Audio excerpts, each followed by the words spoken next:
Hello everyone, welcome to Shehna's Corner. আজি আপোনালোকৰ বাবে পুনৰ লৈ আহিছো মই এটি খুব সুন্দৰ আৰু টেষ্টি ৰেচিপি। আলু আৰু সোয়াবিনৰ এই ৰেচিপিটো খাবলৈ খুব টেষ্টি হয়। আপোনালোকে এবাৰ ট্ৰাই কৰি চাব পাৰে। একেবাৰে কম সময়তে এই ৰেচিপিটো ৰেডি হৈ যায়। বলক তেতিয়া দেৰি নকৰি আজিৰ ভিডিওটো আৰম্ভ কৰোঁ। মই ইয়াত সৰু সাইজৰ সোয়াবিন 1 কাপ লৈছো। এখনত মই পানী গৰম হ'বলৈ দিছিলো। পানীখিনি আমাৰ গৰম হৈ গ'ল। এতিয়া মই ইয়াত আমাৰ সোয়াবিনখিনি এড কৰি দিম। সোয়াবিনখিনি মই অলপ উতলাই লম।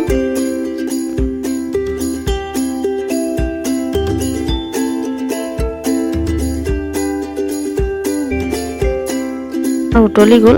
উতলি যোৱাৰ লগে লগে মই গেছটো অফ কৰি দিলো আৰু বেছিকৈ উতলি গ'লে সোয়াবিনখিনি ভাঙি যাব যিহেতু এতিয়া মই চাকনিৰে চাকি লম। এখন কেৰাহী পাতি দিছো। কেৰাহীখন গৰম হোৱাৰ পাছত মই ইয়াত তেল এড কৰি দিছো। মই ৰিফাইন তেল এড কৰিছো। আপোনালোকে হৰিয়ৰ তেলো এড কৰিব পাৰে। এতিয়া মই তেলখিনি গৰম হ'বলৈ দিছো। আমাৰ গৰম হৈ গ'ল। তেলখিনি গৰম হোৱাৰ পাছত মই ডাঙৰ সাইজৰ এটা আলু স্কোয়াৰ শেপত কাটি লৈছিলো আৰু আলুখিনি মই তেলত এনেদৰে দি দিছো। আলুখিনি মই ৰঙচুৱা হোৱালৈকে ফ্ৰাই কৰি লম।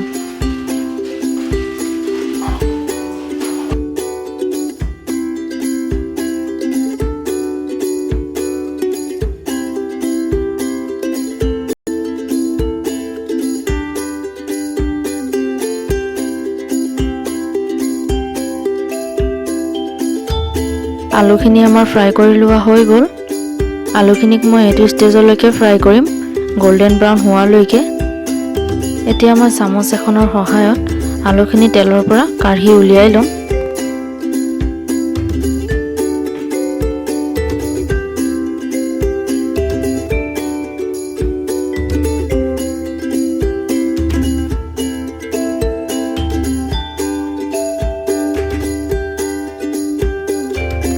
আলুখিনি উলিয়াই লোৱাৰ পাছত মই সেই একেখিনি তেলতে সোয়াবিনখিনিও ফ্ৰাই কৰি লম। সোয়াবিনখিনি যিমান পানী এবজৰ্ব কৰিছিলে মই সকলোখিনি পানী চেপি উলিয়াই ললো আৰু মই এতিয়া সোয়াবিনখিনি ফ্ৰাই কৰি লম। সোয়াবিনখিনি ফ্ৰাই কৰি ল'লে সোয়াবিনৰ কেঁচা গোন্ধটো নাইকিয়া হৈ যায়।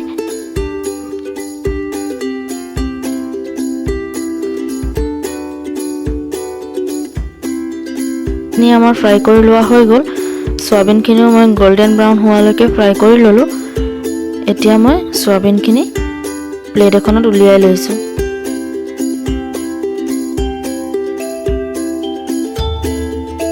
কেৰাহীতে মই প্ৰায় 3 চামুচ মান ৰিফাইন তেল এড কৰি দিছো আৰু তেলখিনি গৰম হ'বলৈ এৰি দিছো।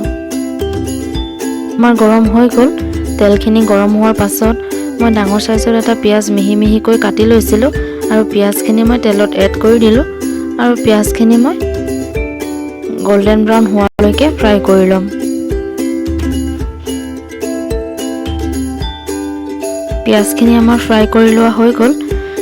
এতিয়া মই আদা নহৰুৰ 1 চামুচ পেষ্ট ইয়াত মই এড কৰি দিছো। 1 চামুচ জিৰা গুৰি এড কৰিছো।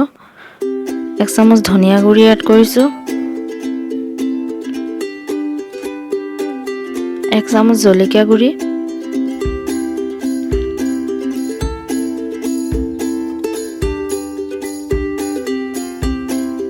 আৰু আধা চামুচ মই ইয়াত হালধি গুৰি এড কৰিছো। গোটেই মিশ্ৰণটো মই চামুচখনেৰে ভালদৰে লৰাই লৈছো।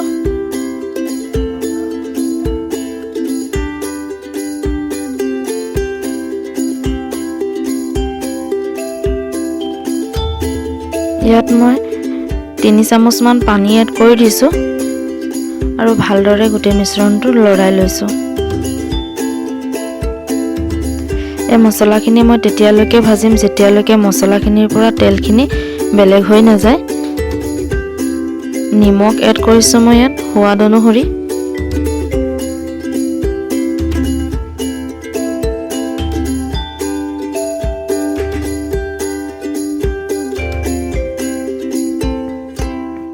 মছলাখিনি আমাৰ ভাজি লোৱা হৈ গ'ল। মছলাখিনিৰ পৰা তেলখিনি এতিয়া বেলেগ হৈছে, লক্ষ্য কৰিছে নিশ্চয়। আৰু এতিয়া মই ফ্ৰাই কৰি লোৱা আলু আৰু সয়াবিনখিনি ইয়াত এড কৰি দিছোঁ। চামুচখনেৰে গোটেই মিশ্ৰণটো মই ভালদৰে লৰাই লৈছোঁ।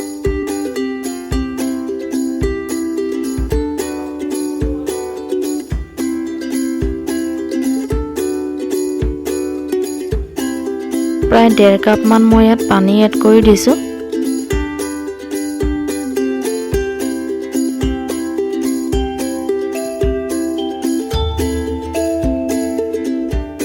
এতিয়া ঢাকনি লগাই মই সিজিবলৈ এৰি দিম হাই ফ্লেমত।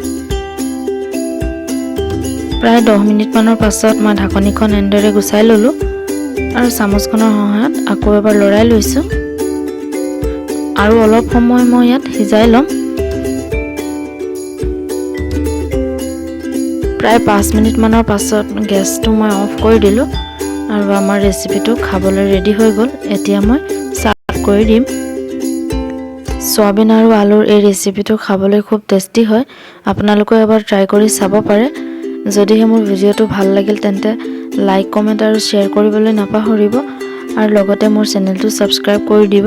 কাষতে থকা বেল আইকনটো হিট কৰি দিব যাতে আগলৈ আৰু এনেকুৱা ধৰণৰ ভিডিঅ' পাই থাকে তাৰ বাবে। ধন্যবাদ।